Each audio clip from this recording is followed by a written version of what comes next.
మనిషి మనిషిగా బ్రతకాలంటే తనను తాను తగ్గించుకోవాలి. మనిషి దైవముగా మారాలంటే మనసున క్రీస్తును ధరించాలి. ఆత్మస్వరూపీ నీలో దేవుడు, ఆత్మతో సత్యముతో ఆరాధించు.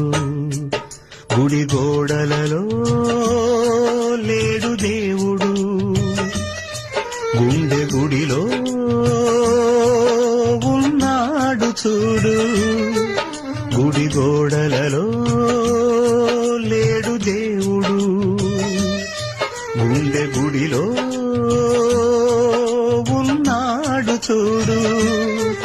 బడి బండలలో లేదు దైవత, బ్రతుకు బడిలో ఉన్నది చూడు. ఆత్మస్వరూపీ